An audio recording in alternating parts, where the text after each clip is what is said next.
Tonight's subject is the sixth beatitude. Blessed are the pure in heart, for they shall see God. It would be ungrateful to pick and choose among the beatitudes, but probably more people see in this beatitude that highest of stars. It seems also the most inaccessible. We hardly know which is the more difficult, the condition imposed upon man or the promise. The pure in heart or seeing God.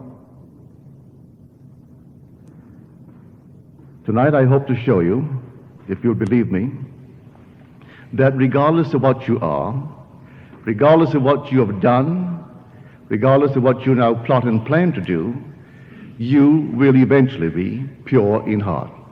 That's God's plan. That's His purpose.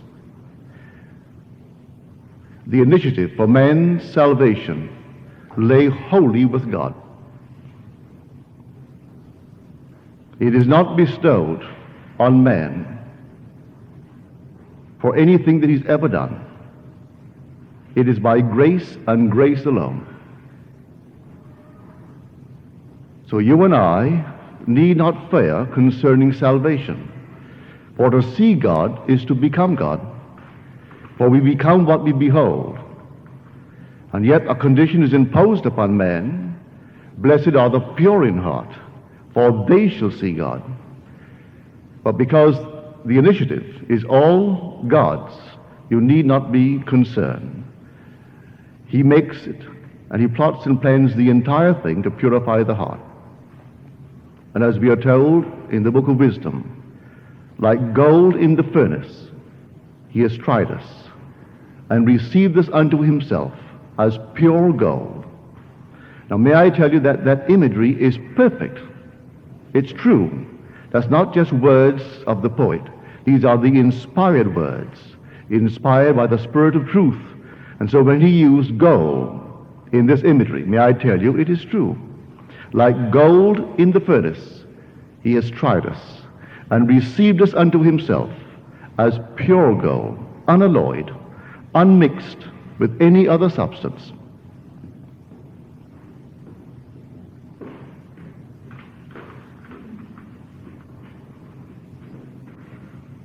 For I do know from experience that that which I saw when the curtain of the temple was torn from top to bottom was pure molten gold. Gold in a living, moving, liquid state. And looking at it, I knew it was myself. I instantly fused with it, and then up the rod of Aaron, the great staff of Moses, my own wonderful spine, I ascended in serpentine form right into heaven to be one with God. For we're all gathered one by one into one single man who is God. But you cannot be gathered and brought into that infinite state until you are pure in heart. And He actually initiates the entire thing and provides the means to purify the heart. Well, in what sense? If I don't do anything, and that's the one stumbling block in the world, surely I can do something to earn it. You can't earn the kingdom. It is grace, grace, and more grace. It's all by grace. Then what must I do? Use the talent that He gave you, the talent of repentance. Use that talent to change the attitude of mind towards life and bring about radical changes corresponding with these inner changes in the outer aspects of your life. And you do that morning, noon, and night. But in a way that you will do not know, He will redeem you because He is going to purify the heart. Now, how does He go about doing it? Through the death of your delusions. Delusions is simply the act of deceiving. Well, it's self-deception, really, for we have a prejudice. We have a false belief, a false theory. Especially that false belief in which we persist stubbornly. It could be a prejudice against a certain race, against a certain nation, against a certain something. Well, in a way you cannot devise it, God will devise the means to actually rub out that delusion. A friend of mine here last year, he's now back in his hometown of Massachusetts. He told me the story right in this city. There were two hates that he had beyond measure. He was born in Boston of Irish parents. His parents came from Ireland. He was born in a strict Catholic family with all the prejudices of a Catholic Irish in the city of Boston. In other words, Jews were the murderers of Christ. He believed that. He was taught that in his home. He was taught that no Jew was good, because only the Christian was. The Jew couldn't be saved. The kid didn't know how to discriminate. He believed it. So he hated Jews. He hated Negroes. And he hated them. He said, I didn't dislike them, Neville. I hated them. Well, then came the war. And he found himself in the Pacific, a sergeant in the U.S. forces. A private was a Jew. He gave him all the dirty work he could possibly give him, and he had to take it because he was a sergeant and the other was a private. And one day they were pinned down, 150 in his company. The Japanese had them completely covered with machine guns. The slightest move and everything would ricochet off their helmets. As I barely budged, just 1 second, as I could just rise just an inch part of an inch, my helmet became something where there was a spot and it ricocheted all off my helmet. We really couldn't move. And the private said to me, Sarge, do you have any hand grenades? And I said, yes. He said, let me have a few. And he stuck his hand slowly across, and I couldn't see him, and I detached from my belt 3 hand grenades. And that man waited just a few seconds, and suddenly he jumped as though he were on a spring. He jumped up, in spite of the fact it meant almost sudden death, and with these pins pulled properly, he just simply let them go.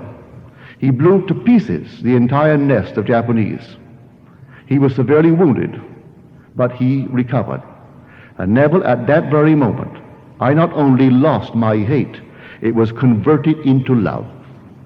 From that moment on, I fell in love with the Jew.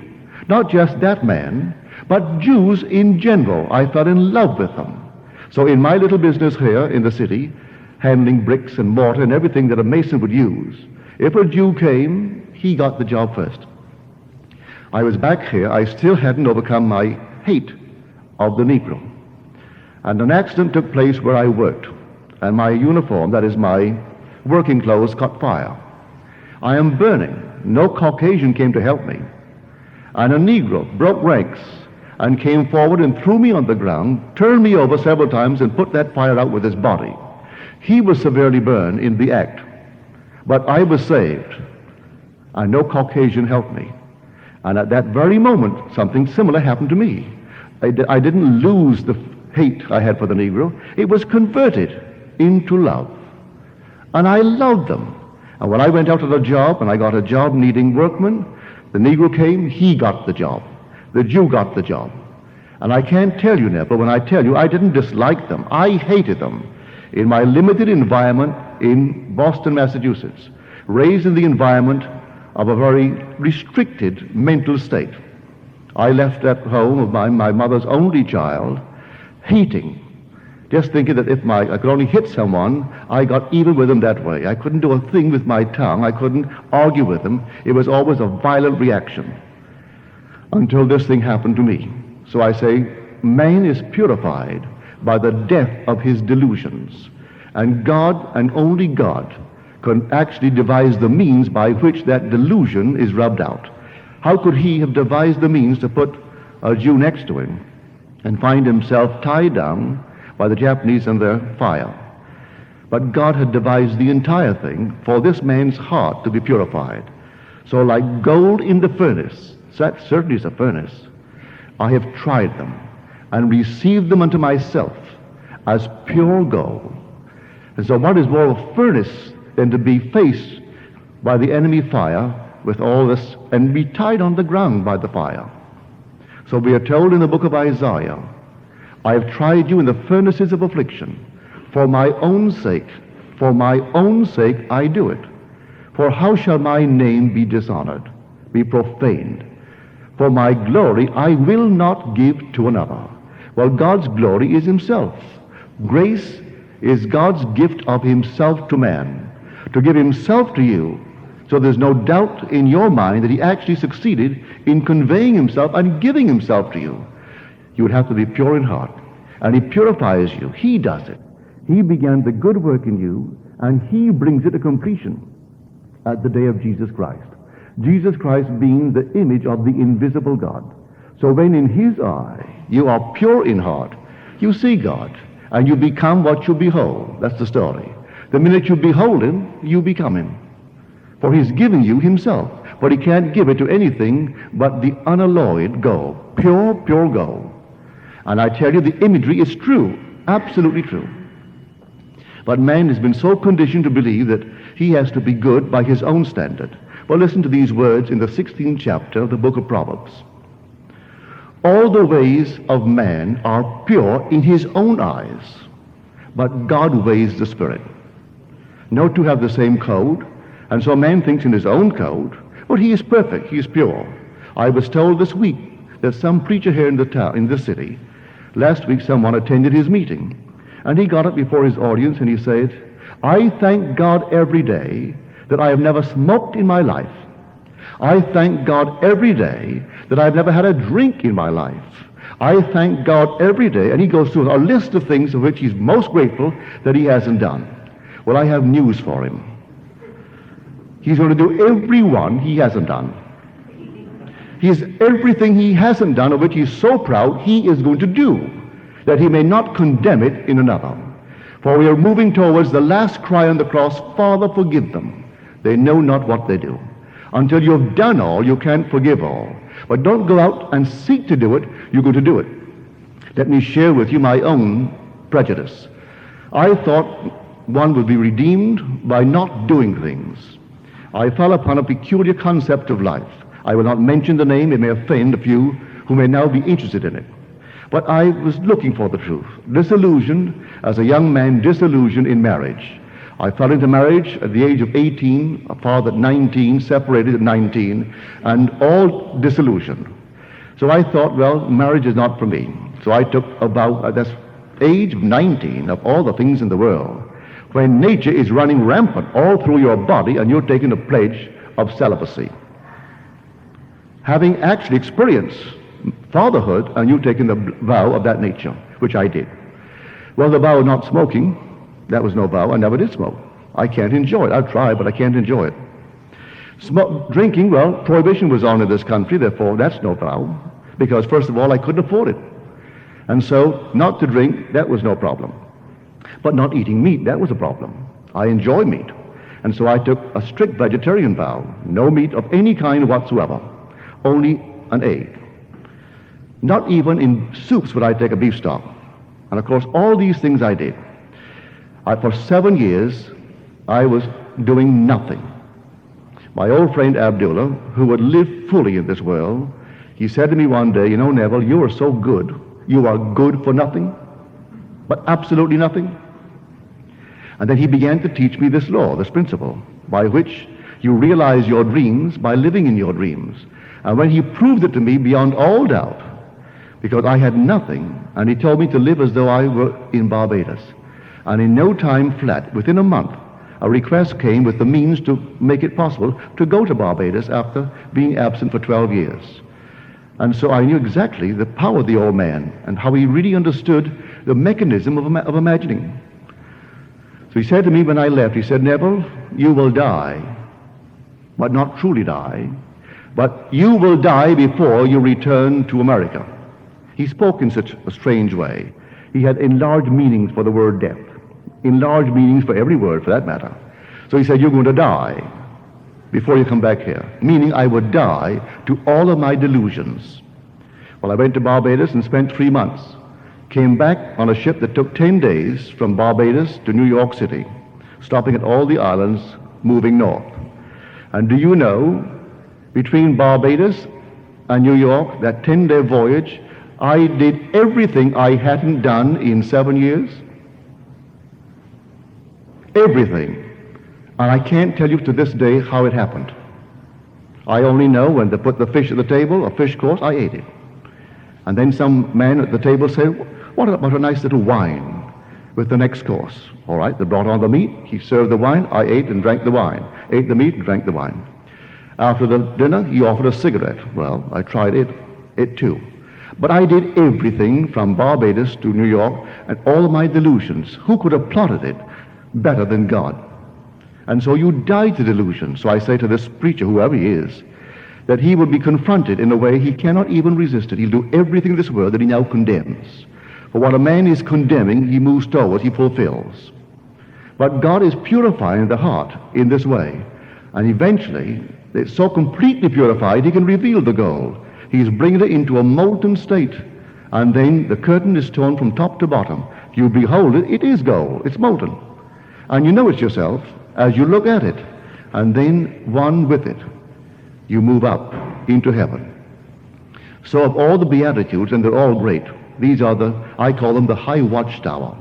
If man could only live by them. But by living by them, it doesn't mean for one moment. You are earning the kingdom, you don't earn the kingdom.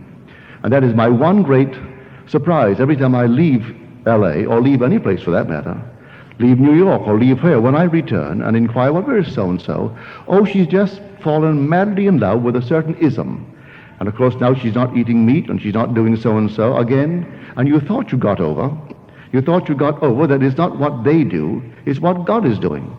That he began the good work in you and he completes it. You don't begin it and you don't complete it. We didn't say, let us make ourselves in the image of God. The thing is, let's make man in our image. It is God's initiative to make man in his image, not man's initiative to make himself in God's image. And so God started it, God completes it. And only God could devise the means necessary to purify that heart, to bring it into the molten golden state that is unalloyed. And when it's completely unalloyed, you won't delay 1 second. The curtain is torn, you behold yourself, and you are it, and up you go in the serpentine form. Detached from this age as you enter that age, remaining here only long enough to tell what happened, to be a witness to the truth of God's word. Only this very night, a friend of mine told me that she met a very dear friend, a mutual friend now, and she in the interval has gone into some other Eastern concept. And may I tell you, if you're on the fence and you haven't read the Bible, maybe you can't understand it. Believe me, it is truly the Word of God. And every word is true. Do not add to it, do not take from it. There should be proven a liar. As you're told, don't do it, he'll reprove you and prove you a liar. For every word is true. So I ask you to believe it. This purified heart, you aren't going to do it. Don't make the effort. Live nobly, because I find it easier to be kind, to be generous, than not to be. But I know in my heart, my generous act was my joy. There's no one watching me to chalk up some little mark for me and eventually give me it as a due reward for merit. No. We have that in the Orient, where they go around turning little wheels, and that is their merit wheel. And the more they can turn it, the more merit they're acquiring, in the hope that eventually they'll hit nirvana. But you don't do it. You must live fully and use your talent. And your talents are given to you. Your talent is the art of revision. You know the story of the talent. When he came back, he asked one for an accounting. He gave him 5. And the man used his talent wisely and made 10. He commended him and gave him all 10. One he gave 2. The man used it wisely and made 4. He gave him the 4. And then one only received 1, and he was embarrassed or afraid of the Lord's judgment. So he buried it for safekeeping. What did he tell him? Take it from him and give it to the one who has the most, and cast him out, because he would not exercise his talent. And I know many a person will go to church and will never test God. And you are told in the 13th chapter of 2 Corinthians, come test me and see.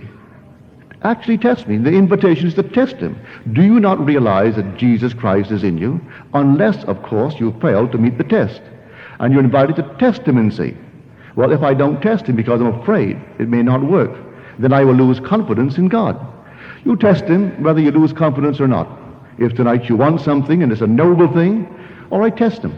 Put him to the test. Well, how would I put him to the test? I would dare to assume that I am now the man I want to be. And at this moment, everything denies it. Reason denies it, my senses deny it. but I will dare to assume that I am it. And to the best of my ability, I will give it all the tones of reality.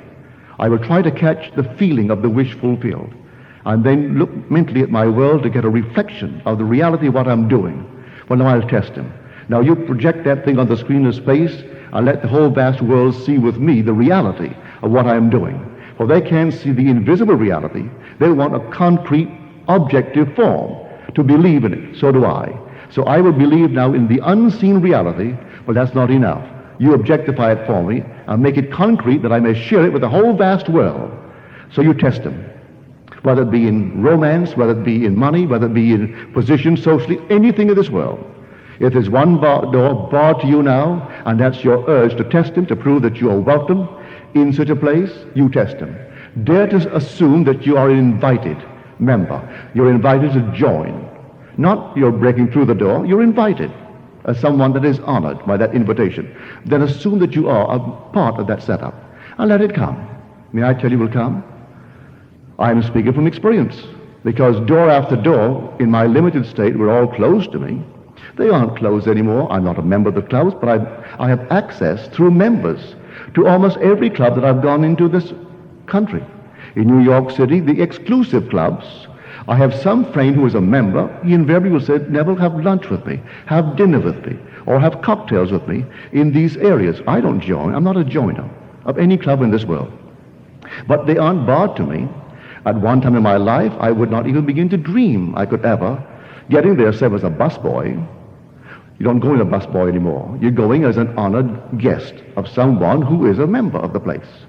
So I say to everyone, do not accept the present limitation. But don't think if you acquire these great things in the world of Caesar, that in any way it is putting some little mark for you in the eyes of God. This is grace 100%. And so when one tires of having things, and then they try, because some philosophy tell them you can acquire it. And that's my problem from coast to coast, to go back and find friends that you thought really understood you. To hear them say, well, in the interval you hadn't been back in the last year or the last 6 months, and I found the most wonderful holy man, always a holy man, or a holy woman, but something that is so holy. And off they go in some blind alley. So here, because this is practically my end, I have one tomorrow night and then Sunday morning, I hope that in the interval before I return, you will not be diverted. For I am telling you a story that few can tell you, and I didn't earn it. I am as normal a man as you are, or any man that you know.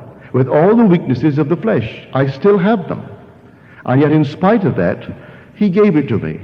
And someone just told me tonight, those that I know well and love dearly, in the interval, they were led to believe, well, maybe Neville is suffering from some grand hallucination, some grand something. And you have these things uninvited, and they come one after the other, the entire series completely uninvited, and not in a way you could ever have suspected. You record it, you tell it, and yet you find this peculiar question mark in their mind's eye. Why? Because they've dined with you. They've dined with you and saw in you a perfectly normal, natural man. In other words, you didn't bring the meat out of the atmosphere. Someone brought it from the kitchen. And you cooked it, and you did the cutting, and you washed the dishes afterwards, and you did all the normal things that a man would do. But that can't be one who really has been smiled upon by God, one who God has saved from the world of recurrence. How could it? He's such a natural person. He made the drinks and brought all the drinks in. And maybe he brought in too many. And so there is a perfectly normal, weak man. So in the absence of the constant reminder from the platform, they meet someone who doesn't drink, who doesn't entertain them socially. And so in that case, they don't know his weaknesses, and he can hide behind the little veil that he differs from the rest of the world. He doesn't differ from anyone in this world. We're all in a world of very, very weak natures. And that's the great fantastic thing, this transformation of this fragile human being into the image of God. No one but God could have done it. Man couldn't do it by taking thought, and yet he's gradually transformed from one degree of glory into another. as he actually lifts the veil, and you're told one veil is lifted after the other, and from one degree of glory into the other, until finally we're one with God, and then lifted off the speed of recurrence. So if someone this night does the most violent thing, may I tell you, don't condemn it. Just transform it in your own mind's eye. This past summer in Barbados, a man said to me, years ago, this retired man said, I have a certain property. Would you investigate them for me and tell me if they're secure, or should I change my portfolio? Because I'm retired now, and this is my choice for my portfolio. So this man took him at his word, investigated the stocks and bonds, and came back and said, it's perfect. They've always paid a good dividend, and they have good management. I wouldn't change one stock you have there. They're all good and solid. Then he said to my father, about 6 months later, he said, Mr. Joe, I took that man's stocks and bonds, investigated them thoroughly, and they're all perfect. They're solid. He has not a thing to worry about, but he's always so worried. Why is he so worried?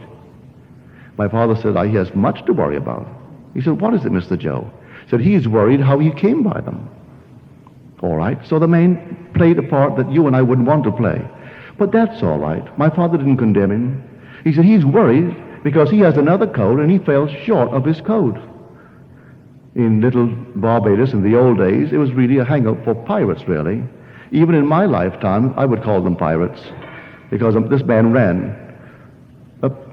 He called it a hotel, I wouldn't. I called it a house. Well, he had a bar at this place, and when the men came in, he plied them with rum and rolled them. Captains, officers, men, everyone. So that's how he came by his money. And it so preyed upon him that one day he sat on the beach, looked off at the ocean as the water came lapping up to his waist, then took a razor and severed his face. And that was his exit from this world. Still don't condemn him. That's the part he played. But now God will restore him instantly to life, insert him into a new time sequence, best suited for purifying the heart. And so he played that part in this little time sequence. He'll play another part without loss of identity.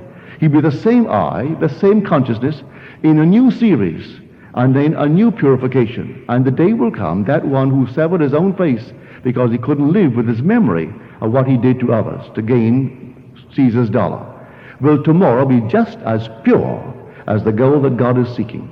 And when it's that pure, he is one with God. For blessed are the pure in heart, for they shall see God. So play your part fully. You need not do that. I don't think anyone here would do it, or you wouldn't be here really. But you've come here to hear of God's law, and God's law is infallible. As we're told, blessed is the man who delights in the law of the Lord, for in all that he does, he prospers. Not in a few things, in all that he does, he prospers. Well, if that is true, as told me in the very first psalm, I should make every effort to find out that law. Blessed is the man who delights in the law of the Lord, for in all that he does, he prospers. Well, now, I have found that law. It's a simple, simple law. And the law is simply, whatever I am assuming that I am, that I'm going to be. It's as simple as that. Ask in my name is asking with my name. If my name is I am, and I dare to assume that I am secure, security being relative, I know what I mean by secure. Relative to anything formally that I must have possessed, I would know what I would like to have in order to live securely. Well, I'm asking in the name of God when I say I am secure. I'll fall asleep in that state. As my old friend Ab used to say, I willed it so to be. I am still willing it so to be. I will continue to will it so to be until that which I have willed is perfectly realized. But what he meant by will, not human effort, he meant dare to assume I am that. As I assume I am that, well then it goes into the next state, and finally the whole thing unfolds before my world. Today I went over to Oakland, and this lady told me that her niece attends a class at UC in Berkeley, and she went to this professor who was teaching actual subject, what he called it. The first day he had 40 odd in the class. He went to the blackboard and he wrote up I am, and began to explain what he meant by it. As the class came to an end, he wrote, I am that I am. There was a snicker among the boys and girls, 45 of them. The next time he held the class, less than 20 attended. They aren't interested. Maybe he doesn't know it. Maybe he does know it. I think, as the professor over there, maybe he does know what he's talking about. But if the children would just come and listen to the man, they'd be far better qualified when they left that university than taking books that are today true based upon a certain concept, and tomorrow must be revised because it's not true. But that will everlastingly be true. I am that I am. So you define something in your world, and you say it's that. Well, I am that. You say, what a marvelous thing it would be if I only, and you name it. As you name it, it's that. Now you assume that I am that. I am. You affirm it. And you dare to walk in that assumption as though it were true. And then all of a sudden it happens. It becomes true. Is that better to know that little law and go and live by it than something that quickly passes away and disproves itself? So blessed is the man who delights in the law of the Lord, for in all that he does, he prospers. Now here is one this past summer in New York City. This lady said that in a dream she met numberless people, and she seemed to know them all, some better than others. Memory failed with some faces, but she knew them. And she longed to be with them. The stream was very narrow. Beautiful crystal water. Not water as we know it, but it was water. And she felt it was holy water. And strangely enough, the water came right to the banks. It didn't overflow. And these beautiful trees, like ancient trees, on the side. They were on that side, but she couldn't seem to reach them. And she felt if I could only touch them, that would satisfy me. And she realized she was separated by a physical state. She was physical, and they were not. And because of this physical state in which she found herself, she couldn't touch them. Then appeared before her suddenly a little boat. She got into the boat and said to herself, well, now I will row across and I can touch them. But as she got into the boat fitted her and no one else. It actually fitted her like a bathing suit, as it were. It was a boat. And there were no oars to row across. And the stream took up, and strangely enough, the stream went uphill. But it didn't seem unnatural that water should flow uphill. It rippled, beautiful crystal clear water rippling uphill. And the banks never overflowed. And then, on that side of the very narrow stream, they pointed to the end of the stream. And one voice said to her, not until you traverse the length can you cross the width. You traverse the length and you'll cross the width. And that's our life. You aren't going to shorten it. You're going to traverse the length and encounter all the scenes that are there to be seen. And you will rearrange some if you believe what I tell you. Others, you will like them as they are and not rearrange them. You'll come upon scene after scene. Some are not pleasant. You'll revise them. That's repentance. Some are pleasant. You'll delight in them. That's all right. But on the very end of the stream, then you will traverse it. And you are part of the boat. Well, that's what Blake said. Man is either the ark of God or a phantom of the water and the sea. He's either one or the other. He's either the ark of God or simply a phantom. He's the ark of God. He gets into it. The whole thing is contained within him. And the stream takes him. He can't row it. He can't do a thing about it. He moves from moment to moment to moment to encounter events. And then he either changes the event within his mind's eye, or he doesn't. Even the unpleasant things men won't change. They think it's a fact. They aren't facts. They're there to exercise your talent. So you encounter a disagreeable person in the office. All right, he's disagreeable. Change him. He is a fact. Represent him to yourself as a very pleasant person that you like to do business with. And all of a sudden he changes his attitude towards you. That was a challenge to you to exercise your talent. So along that stream, you aren't going to encounter him anymore. Not the disagreeable one. You'll encounter a transformed person because you use your talent to transform him.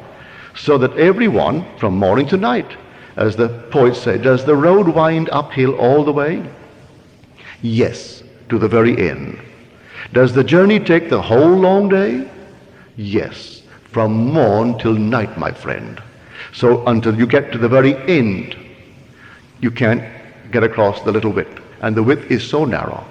And the journey seems so long, but not until you traverse the length will you cross the width.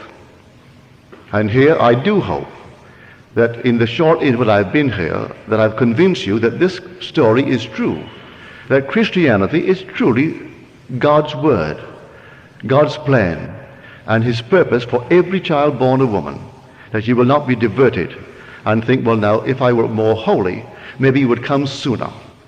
You can't rush it. It's not for you to know the times and the seasons fixed by the Father's own authority.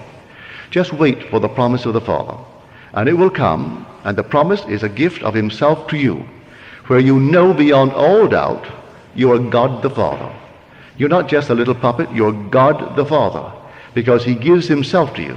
And because he is a Father, he reveals his gift through his Son. There's no other way in eternity that he can reveal he gave himself to man, save man becomes the Father of God's Son. You can analyze it.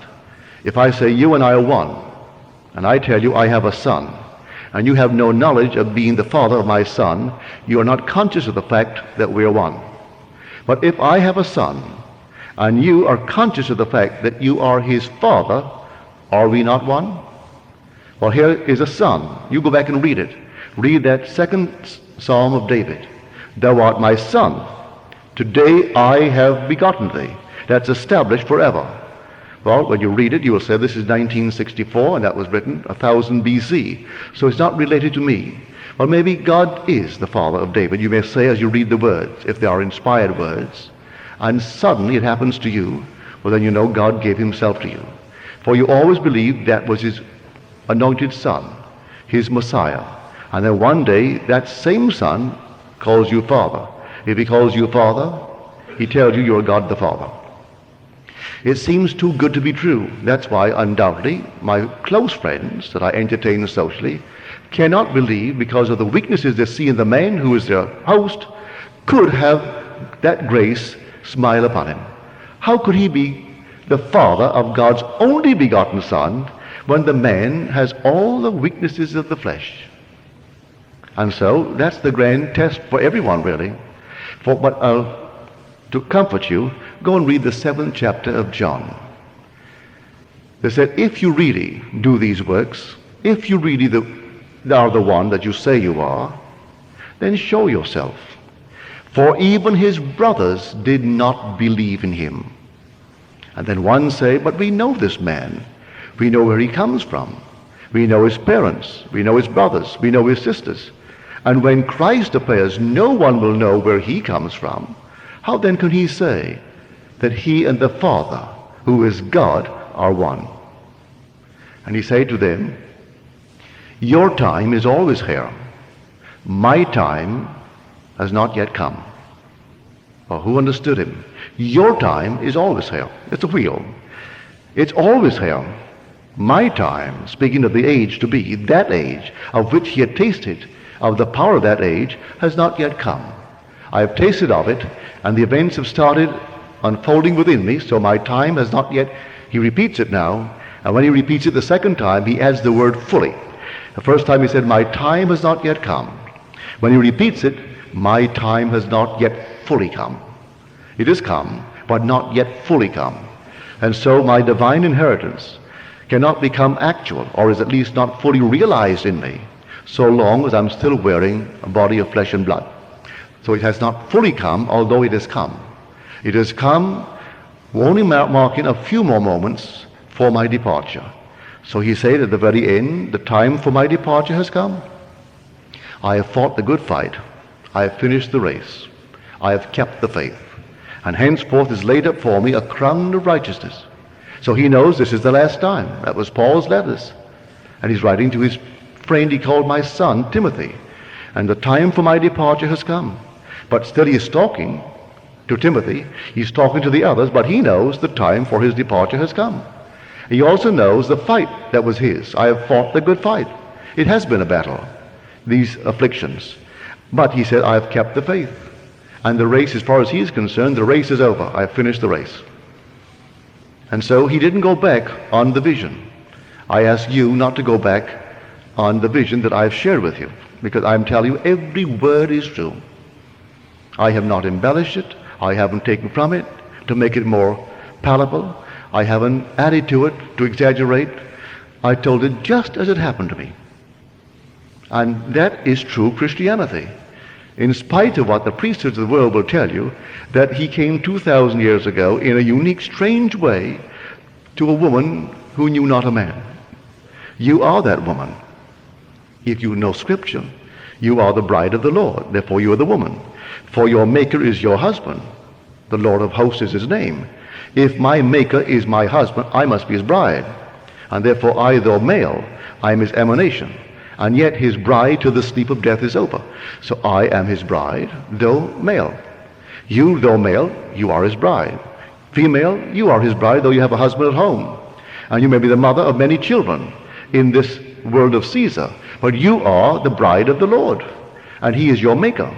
And the Maker must leave father and cleave to his bride until they become one flesh. That's the command. And so he's cleaving to you until he purifies your heart. When you're completely pure, he fuses with you and then appears before that union. And here is confirmation of your productivity. You have a son, and the son is the Son of God, and you are God, because your son is calling you Father, and you're exactly who he is. It doesn't make sense, but it's true. Every word is true. So I ask everyone to believe it. I see a gentleman tonight here, he's been here every night. He is still asking the question of the devils, the Lucifers, all the delusions of the world. Put them all together, they're personified as the devil. Because what devils a man more than his prejudices, his delusions? What was more of the devil for that man when he carried that hate in his heart for a race of people and a faith?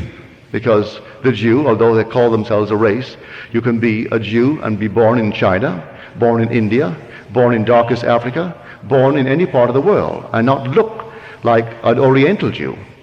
Born in Germany, blonde, blue-eyed Jew.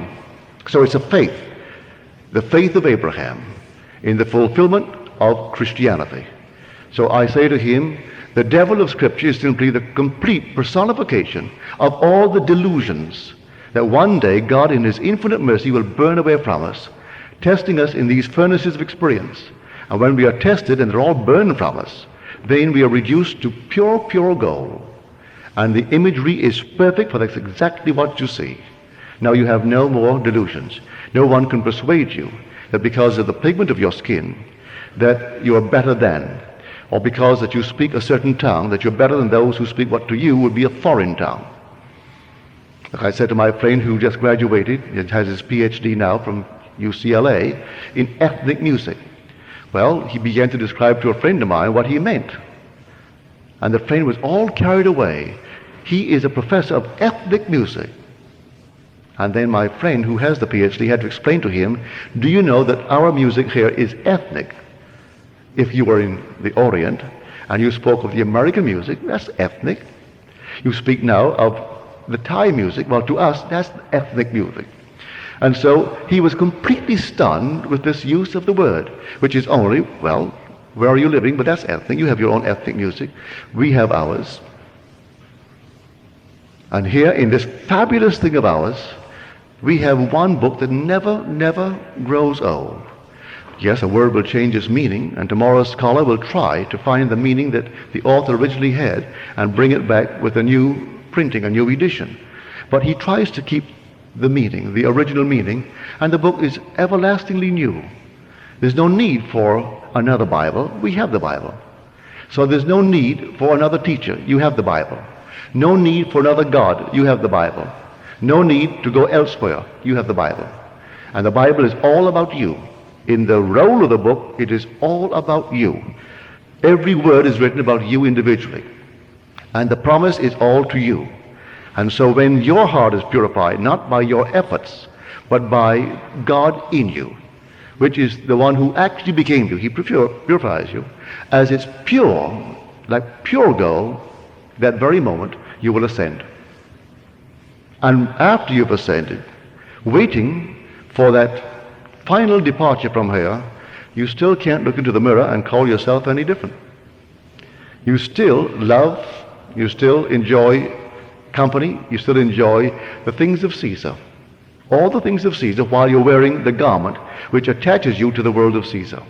For this garment is an animal garment. And as an animal garment, it is fed by the food of the animal and on the food of the animal, until finally, in the very last moment, you take off the animal and leave it forever, for you rise then in spirit, for you've been born of the Spirit. So to come back, the sixth beatitude, I'm not going to single it out and call it better than, because you can't discriminate between them. It would be stupid for me to tell you the sixth is the best. No, they aren't any best. But I must confess, it seems the most inaccessible if I look at it on a certain level and think I then have to do it. For a condition is imposed upon man, seemingly. Blessed are the pure in heart, for he shall see God. And so which is the more difficult? The condition that I must meet to be pure in heart, or seeing God? And then I heard of God's infinite mercy that I couldn't do it, because he's going to do it. That I didn't say I'm going to make myself in his image. He said he's going to make me in his image. So he began the good work in me, and he will bring it to completion at the day of Jesus Christ. And when it's completed in his mind's eye, the veil is torn, the pure gold is there, I fuse with it and ascend as the Son of Man, which is the only title that Jesus ever gave to himself.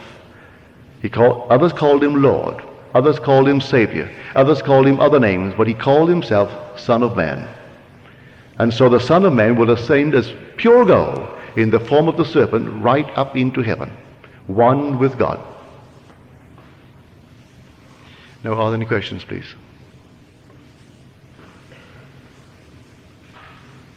Yes, sir. What did that bill tell you to do between the time that you imagine, you're imagining, and between that time and the time of demonstration? Well, I'll tell you in details exactly how we got together. It was 1933. If you remember, there was a frightful depression on in our country. Millions were unemployed. In New York City, you would go through the tunnel into Gimbels from, say, the square where Gimbels begins. It goes all the way through to the Holland Tunnel. They were sleeping with the permission of the mayor, 3 and 4 deep, as far as the eye could go. There's no place to go. In the park, in the summer months, they were allowed to sleep in the park, sleep all over the place. And the long lines for coffee and bread that were there to give them. There were millions unemployed. We then had a population of not more than, say, 130 million, as against today's 192 million. I was a dancer, and if you couldn't eat, you couldn't pay to watch a dancer. So there were no shows playing on Broadway. I think we had 5 Broadway shows, and they were running on paper. Just people passing out paper to go and see them, really, instead of the usual 50 and 60 shows that you used to get. Well, what I'm getting at, I didn't have a job, I had no money, and I was living in a basement on 75th Street, and he lived on 72nd Street, in a very lovely home that was owned by Morgenthau, whose son was then the treasury of our country, a cabinet member, but his father owned this house, but he didn't live there, and he rented the first floor to my friend Abdullah. I said to Abdullah, in the month of October, late October, Ab, you know, I've been gone from Barbados for almost 12 years, came here in 22, and it's almost 12 years, and I've never had a desire to go back. But now I have a hungry desire, a haunting desire to go to Barbados. Not a thing stops me but the lack of money. I have no money. He said to me, you are in Barbados. I said, I'm in Barbados? He said, yes, you are now in Barbados. And so you see Barbados, and you see America from Barbados, and you can smell the tropical land of Barbados, see only the little homes of Barbados, and that's all you do. You just simply sleep this night in Barbados. Well, I thought him insane, really. I mean, at the moment, it seemed so stupid, because 72nd Street, we still had 50 and 60-story buildings. And little Barbados with a little 3-story building, almost the tallest that you'd find, and narrow little streets and no sidewalks. And I'm walking on a sidewalk wider than the wide street of Barbados on 72nd Street. Well, nevertheless, that night I slept in Barbados. I assumed that I'm in Barbados, in my mother's home. And then I saw America relative to Barbados, and it wasn't under me that night. It was north of me, about 2,000 miles. Well, the next day, I didn't tell him anything. About a week later, when nothing happened, I thought I would approach him. This time we've moved into November.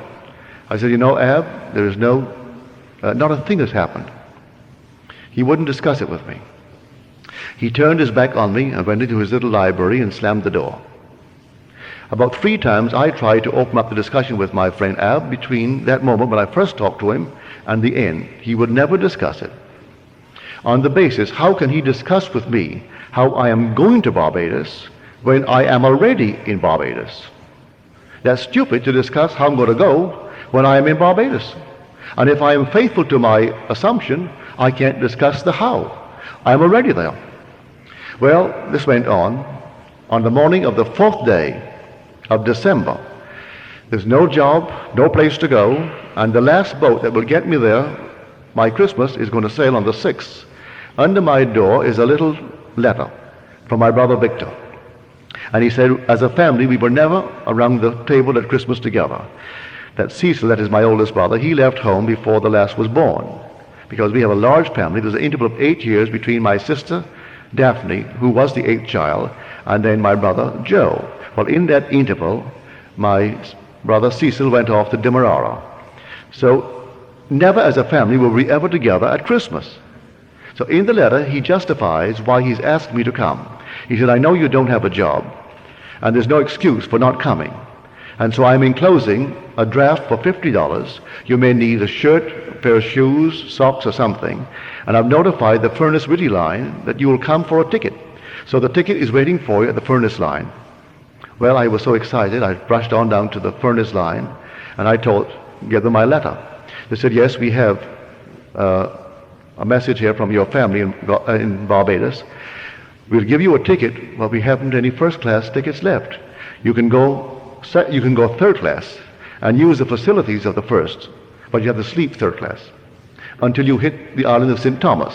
When you hit St. Thomas, someone disembarks, then you may take a first-class bunk. I said, I'll take it. I rushed right up to Abdullah, and I said, Ab, I have my ticket for Barbados, but I have to go third class. I'm all elated and happy about it. He said, who told you that you're going to Barbados?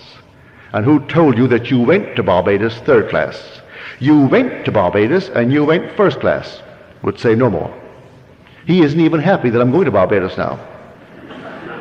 So I went down on the morning of the 6th day of December with my third class ticket. Went up to the desk as they're checking in the passengers, and I put my ticket forward. He said, I've got good news for you, Mr. Goddard. Someone has canceled, and you're going first class. And I went first class all the way down to Barbados. 10 days down, 10 days back, with 3 heavenly months in Barbados. So all that I did, I tried to the best of my ability with his, I would call almost insolence. He was rude. But he taught me by his rudeness that I cannot discuss how if I am doing what I'm supposed to do. He tells me right away, you are in Barbados. Like someone comes to you now, and you would apply this principle towards their request, and they say, oh, I would love to be happily married. And you say to her or him, you are now happily married. They look at you as though you're insane. But that's exactly what you're supposed to do. You are now happily married. Well, if I am now happily married and I'm a lady, I would instantly begin to feel that ring there in my imagination. And I let others see that I have my ring, for that would imply I'm happily married if it's a wedding ring. And so if I don't wear it from then on, I'm not doing what I'm supposed to do. So in my imagination, I have to go to bed wearing my ring. And actually do all that I would do in that state. Oh, he said, you are in Barbados. And I'm in New York City physically, but he put me in Barbados in my imagination. So that I slept in Barbados to the best of my ability. But you know, days go into weeks, and the weeks went into a month, and I'm trying my best to open up the discussion with him to get a little hope. No hope. He wouldn't give me any encouragement if I did what he told me to do. But we all are human enough to want another little discussion, another little push. And so he taught me the lesson that there is no such thing as a little pregnancy. No such thing. If you did it, then you're pregnant. Let the child grow. And interference with it is going to be a miscarriage. You assume that you are in Barbados. Now you're pregnant. The idea is you're going to give birth to a journey and which is going to land you right in Barbados. So you've assumed it. That is conception. Now, don't try to argue. You have conceived. And all you have to do is to be a faithful mother and bear that child. And don't discuss it with me anymore. He never discussed it after he told me I was in Barbados. And I learned so many things from the old fellow. I came back because I wasn't drinking. I brought him 2 lovely old bottles of brandy, the best that we had in the island, 2 lovely bottles, and some rum. So I gave him my father's rum, gave him the brandy. A week later, he said to me, "Say, how long do you expect those things to last?" Learned my lesson. I thought he would sip those things for a year. Oh no, they were gone. And he wondered how long I supposed these things to last for him. And of course he really disillusioned me terribly on so many things, because I would go and dine with him, and Abdullah, I was then a strict vegetarian. I was trying to overcome it after I came back gradually. And of course he would sit down and he would have 2 or 3 big shots of rye. I mean big shots of rye. And then he would wash down his meal with a lot of porter, or it wasn't beer, it was ale. And then he would, at the end, like Churchill, a huge big bowl of ice cream. I said, "Ab, how can you do that?" "Oh," he said, "you couldn't do it. It'll poison you because you have quibbles." But you know that God made everything? Everything is God. You're going to see he made something and not the rest? No, God made everything. And he'll send me back to the Bible. Go back to the Bible and read the book of Acts. And Peter couldn't eat the unclean thing. And then the Lord said, "Slay and eat, for that which I have cleansed, I have cleansed." Then a sheet came down filled with all manner of animals and food. And the voice said to Peter, "Slay and eat, for that which I have cleansed, I have cleansed." So he said, "You have quibbles, Neville. With any of your quibbles, it'll poison you." But he would sit down and polish off this enormous meal and wash it down with ale, precede it with 3 shots of rye. And here was a man truly of the Spirit. But if I judge from appearances, I would say, well, he can't be a holy man, for which today I'm most grateful that he wasn't, because he taught me real Christianity. And he was born in North Africa of Jewish parents and raised in a strict Orthodox Jewish home. But he knew more Christianity than anyone I've ever met, because he spoke the Hebrew tongue perfectly. He spoke other tongues, and rabbis would come to study with him. And he and I would discuss day in and day out for over 5 years, teaching me all that he could teach me that I could absorb concerning the Kabbalah, the great mystery of how this thing is put together in these simple little letters of Hebrew. I know that before the Civil Rights Bill in New York City, no Negro could go to the box office and buy a seat in the orchestra. To get a seat in the balcony, you think Abdullah would ever let me go and buy the seats? No. Abdullah would go right straight down to the box office, and he was a Negro, I tell you. And you go right down and say, "I want 2 in the center. I don't want too far back, not beyond the 6th row, right in the center." "Yes, sir." Buy the 2 seats. For any show. The first opera I saw, Abdullah took me to it. It was Parsifal. 5 hours, and I'd never seen one before. It seemed it would never come to an end. Of all the operas to be introduced to opera through Parsifal. Good Friday it was too. You go on Good Friday in New York when you go to Parsifal. And you sit there, you think, "My Lord, is it ever going to come to an end?" And he is drinking it in. Every little note he understands, every little point. And he's so in love with it. And I'm sitting, because I'm next to Ab, just waiting, hoping. But nothing happens. It goes on and on and on, and then 5 hours later, and then that's it. Any other questions, please?